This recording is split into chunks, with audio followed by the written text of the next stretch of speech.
You're listening to School Counseling Simplified, a podcast with easy-to-implement strategies for busy school counselors. Here's your host, Rachel Davis from Bright Futures Counseling. Hey listeners, let me let you in on a little secret. You don't have to stress about planning your class lessons, small groups, and individual sessions anymore. My school counseling membership program, Impact, is here to help. So, what do Impact members get?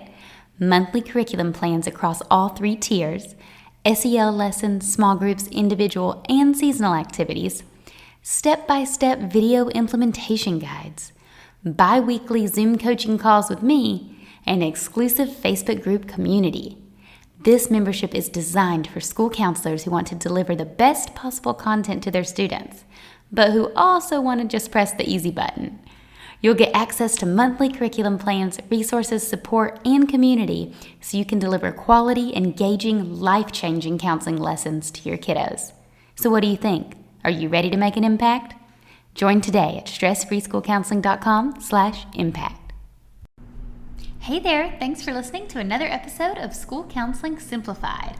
So to continue with our small group series, today I want to talk to you about how you can organize your small group materials to incentivize attendance. Now you may be thinking, what? That sounds like totally weird and that those two things do not go together. But I'm really excited about this episode. So over on Instagram the other day, if you're not following me there, please join us. It's at Bright Futures Counseling. I'm pretty active in my stories, and I had some questions up, and I was asking what you wanted to know or what questions you had about small groups. And someone said how to incentivize attendance because they were having a hard time with kids actually showing up to the groups. I know this can be a challenge, especially when they're younger, they kind of think it's not optional. So that's great. But when they're older, it can be kind of a challenge to get buy-in, or especially if you're virtual. I know a lot of people are struggling with that. So I was trying to think of a way and reflecting on ways in the past that I've incentivized attendance. And I kept coming back to organization and saw that there was a lot of overlap. So I decided to do this episode. It does sound kind of weird, but I'm going to share with you today 3 strategies on how you can organize your small group materials to incentivize attendance. Okay, let's dive in, guys. So first, find the system that works best for you. So different things work best for different people, and instead of just hearing something and immediately prescribing it to your own work methods, I want you to reflect on which one sounds like it would cohesively fit with your program already. So what I mean by this is when it comes to organizing your actual group curriculum. So as you may know, I have like a lot of group curriculum on TPT, and it's 8-week lessons. It's a lot of papers. When you print them out, it's probably like 100 sheets of paper. And my counselor friend Carla, I talk about her a lot of times, she organizes everything in binders, okay? So she has these like beautiful binders, and everything's printed out and hole punched and in there and divided by session. So then when it's time for week 2, she just flips to the week 2 tab, takes out her printed materials. All the curriculum binders are like displayed on the shelf. It looks beautiful. And I was like, oh, this is serious counselor goals. I'm going to try that. I ended up printing some stuff. Totally didn't work. Instead of using the already printed materials, I ended up reprinting them. Forgot I had those. It was just a mess. And I'm like, what works for her doesn't necessarily work for me. So that's what she does. And that is one way you can organize your small group materials if you like to print and prep things. What I was doing, which sounds kind of like unorganized but totally works for me, is to simply do digital search. So I have a Mac, so I just have everything saved in folders on my desktop. So I would have like a small groups folder, and then within there each group topic. So it's definitely organized digitally by folders. And then I would have the curriculum within there. And then when it comes time to print something, let's say I know I have a group this afternoon, it's that morning, I'm trying to get ready for the day, I would simply do the spotlight search or finder on my computer, and I would search for what I need. So I would search social skills group or whatever it's called, right? Then all those materials come up, I print what I need for that session, go pick it up from the printer, and then use it that day. Now, to some of you, that may sound like a nightmare. Like, why would you print everything the day of and search for it the day of? Wouldn't you rather have it all prepared in advance? So it really just is your style. There's not one way that's better than the other. If you don't want to use your desktop, you could use Google Drive. That way you can keep everything digitally and you can access it across devices. So that's a great solution if you have a laptop and a desktop, or maybe you're at 2 campuses, or you need to access things from your phone, whatever. Now, I will say, if you are going to print each time before your session, be sure to allow buffer time. So you may have heard me talk about this before in terms of travel time to pick up kids from class, but this buffer time is super important because you don't want to be late for your group or have kids waiting on you, or you have to leave them unattended to go grab something from the printer. You don't want those situations to happen. So it's better to have prep time ahead of time. So know, okay, well, I'm going to have to go print that stuff before group starts. Let's tack on an extra 5 or 10 minutes. Okay, so that's strategy number 1. Find the organization system that works best for you. So whether that's keeping all your group materials in binders or keeping them digital and printing each time. Step 2, create folders. Now there's 2 types of folders that I want you to create. This is something I just kind of developed on my own, and it is my tried and true folder system. So I do love all things digital, and I'm not one for hard copies, but this folder system I just can't replace. It's so great.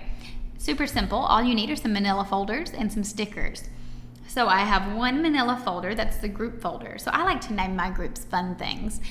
This way the kids kind of think they have a fun name, and I don't know, it's just fun for me, especially if I'm running more than one group. They can have different names. So for example, if I have like 2 friendship groups going on, maybe one's with 2nd graders and then one's with 4th and 5th graders, one of the groups I'll name like Blooming Friendships, and then the other one I might name like Flowering Friendships or Fabulous Friendships or Friends Forever. I don't know, just like cheesy fun things. Sometimes I'll get the kids to help me name them too. Or for anger management, I like to call them Steam Stoppers, or social skills could be Social Sleuths. So let's use Blooming Friendships for an example. If I have my Blooming Friendships friendship group, I'll have a group folder. On the tab, it'll say Blooming Friendships, and then inside, this is where I'm going to keep all the group materials. So sign-in sheets, outlines, things like that. So a sign-in sheet is something I use to keep track of attendance. So this way, if for some reason there was ever a fire, or some reason we had to evacuate, or if someone needs to be checked out early, even the simple things, hopefully their teacher knows where they're at, but I like to do that double accountability by having them sign their names upon arrival. And it kind of becomes a fun thing. The kids get real competitive on like, ooh, I want to sign in first. No, I want to sign in first. They love signing it on the sheet. So I encourage you to give them ownership of this task instead of you writing their names or checking attendance. Like, let them sign in. It's kind of a fun thing. So the sign-in sheet will say Blooming Friendships. It'll have the date and then some spots for them to sign in. So that's kind of a fun thing they can do to feel involved in the group. So then I keep all those sign-in sheets in the folder in case I need to go back and reference. Perhaps, someone asks, oh, where was this student, or how long have you been seeing this student? Of course, you have this information likely, digitally somewhere in your counseling log. You may have heard me talk about before, but this is just one way to confirm it. Like, oh, well, they signed in starting August 4th. I've been seeing them since August 4th or something like that. You can also see who's showing up and who's not, and that's what we're going to talk about in a moment in regards to incentivizing attendance. I also like to keep in the group folder outlines. So any, outlines with objectives and ASCA standards, with just my list of what we're going to do that day, those things I will keep in the group folder as well. And then any materials that have to do with the group as a whole and not individual students. So for example, if we're going to play a game, I'll have the game board in there, some discussion cards, something like that. So that's the group folder. Then, in addition to the group folder, each individual student within the group has a folder. And on their folder, on the tab, it'll say their name. Again, I like to give them ownership of this task, and I like to let them write their name using whatever color marker they want. And then inside will be any of their materials that they're going to take home at the end. So, for example, maybe we do the discussion cards together as a group. Those would stay in the group folder, but then perhaps they do a worksheet reflection, or they draw a self-portrait, or anything like that, or write a story, whatever your activities in the group. And they would keep that in their folder, and then at the end of the sessions, when all 6, 7, 8 sessions are complete, they can take home their folder and then show it to their parents. So this does a couple of things. It keeps everything organized in one place simply, but then the second thing it does is it advocates for your position as the counselor. You're constantly showing the need for your services and how awesome your position is. And so by allowing them the simple way that they can communicate with parents what they've been doing in counseling and how they've progressed. Now, I do use stickers. I mentioned those earlier, and how I use the stickers on the folders is kind of as a group progress tracker. So basically, I'll tell the kids in the first session, we're going to be meeting for 8 weeks, and then they'll get a sticker after each session. Again, I let them take ownership of this task and we make it kind of fun. They get to pick out the sticker. I'll link to some stickers in the show notes of some of my favorites from Amazon. They're super cheap, but like really fun, funny ones. And so I'll pick a page. The particular book I'm thinking of has like different themes. So perhaps one page is food and it'll have like a slice of pizza, a hot dog, like funny stuff. And the kids will, so I'll say like, okay, we're picking one off the food page. You can pick your sticker. So I give them some choice, but not the choice of the whole sticker book, or that would take forever. So they get to pick their sticker and then put it on their folder. Now, this makes them feel like proud and fun. Of course, I'm speaking to younger grades here, but I've done this all the way up to 5th grade, and they love it. And this also serves as a way to track their sessions. So after they have 6 stickers, they can think, oh, we only have a couple sessions left. They can kind of get mentally prepared that the group's about to end. Because the last thing you want, which I've done before in my first year and as an intern, I think, was just to spring it on. I'm like, oh guys, this is the last session. Then complete meltdown, right? So we want to prepare them in advance because children function on expectations. Okay, so that was strategy number 2, create folders. Next up, incentivize attendance. So let's bring together these organization strategies, bring it all together to show you how to incentivize attendance. So, like I just mentioned, stickers on the folder. Kids want to get that sticker. I always see them comparing like, oh, you have 3 stickers, I only have 2. And they're like, oh, it's because I was out of town. It might not necessarily be their fault that they're missing group. It's not like they're, skipping or something all the time.